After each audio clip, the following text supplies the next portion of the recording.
Hello friends, welcome to Ramas Yummy Kitchen.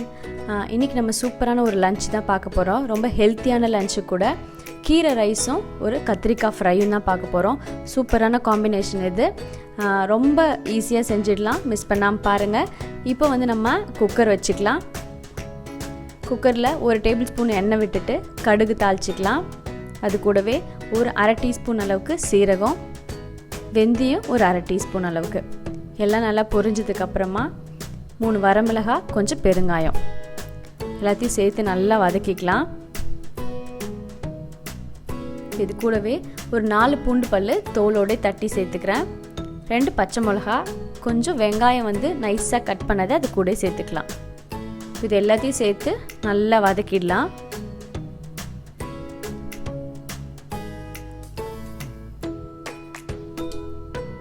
வெங்காயம் வந்து கொஞ்சம் நல்லா சாஃப்டாக வதங்கணும். அது கூடவே ஒரு சின்ன பீஸ் இஞ்சி வந்து தட்டி சேர்த்துக்கலாம். நம்ம போட்ட எல்லாமே ஓரளவுக்கு நல்லா வதங்கினதுக்கு அப்புறமா அது கூட தக்காளி சேர்த்துக்கலாம். இன்றைக்கி நான் வந்து ஒரு தக்காளியை பொடியாக கட் பண்ணி சேர்த்துக்கிறேன். அதையும் சேர்த்து நம்ம நல்லா வதக்கிடலாம்.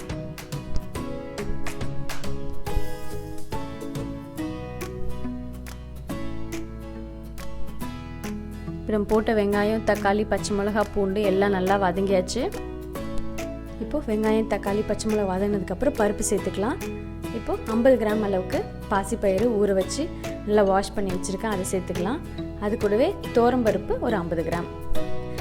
2 பருப்பு சேர்த்து செய்யும்போது ரொம்ப டேஸ்டியாக இருக்கும் இந்த கீரை சாதம்.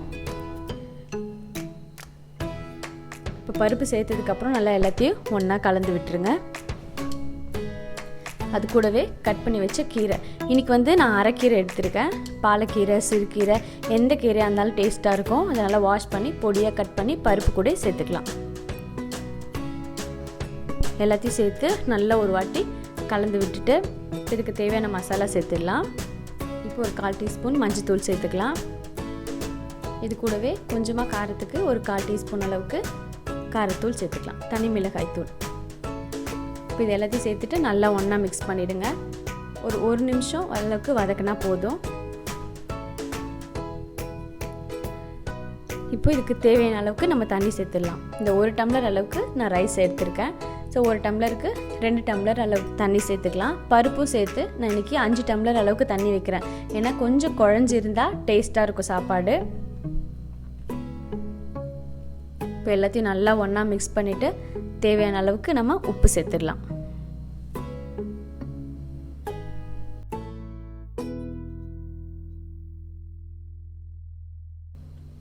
இப்போ உப்பு சேர்த்துட்டு குக்கர் மூடி போட்டு மூடிடலாம். கொதி வந்ததுக்கப்புறமா நம்ம அரிசி சேர்த்துடலாம். இப்போ நல்லா கொதிச்சு வருது. நான் அரிசியை வந்து ரெடி பண்ணுறதுக்கு முன்னாடி கொஞ்சம் நேரம் ஊற வச்சுட்டேன். இல்லை அரிசியை இப்போ நம்ம சேர்த்துக்கலாம்.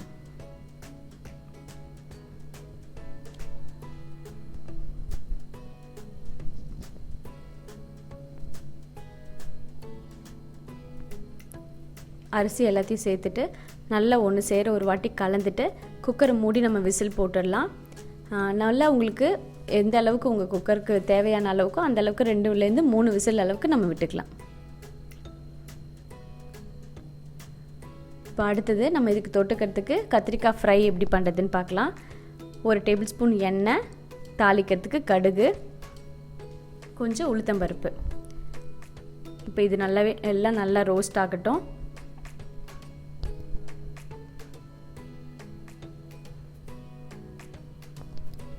இப்போ இது கூடவே கொஞ்சம் கருவேப்பிலை சேர்த்துக்கலாம்.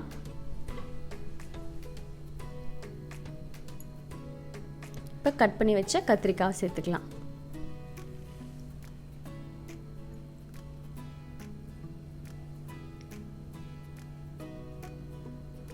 கத்திரிக்காய் எல்லாத்தையும் சேர்த்துட்டு ஒரு வாட்டி நல்லா கலந்து விட்டுக்கோங்க.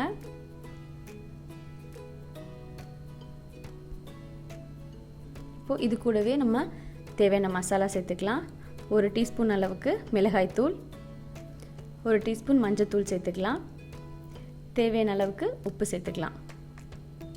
கொஞ்சம் சாம்பார் பொடி, ஒரு 1/2 டீஸ்பூன் அளவுக்கு சாம்பார் பொடி.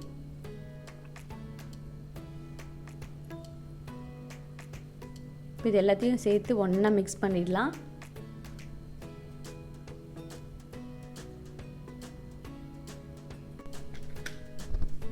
இப்போ கலந்து இதை மூடி போட்டு ஒரு 5லேருந்து 10 நிமிஷம் நல்லா வேக வச்சிடலாம். இப்போ திறந்து பார்த்தீங்கன்னா நல்லா கத்திரிக்காய் சூப்பராக ஃப்ரை ஆகிடுது. நடுவில் திறந்து கலந்து விடுங்க, ஏன்னா அடி பிடிக்காமல் இருக்கும். அப்போ தான் நம்மளோட கத்திரிக்காய் ஃப்ரை சூப்பராக ரெடி ஆகிடுது. பக்கத்தில் நம்மளோட ரைஸும் ரெடி ஆகிடுது, நல்லா வெந்திருக்கு.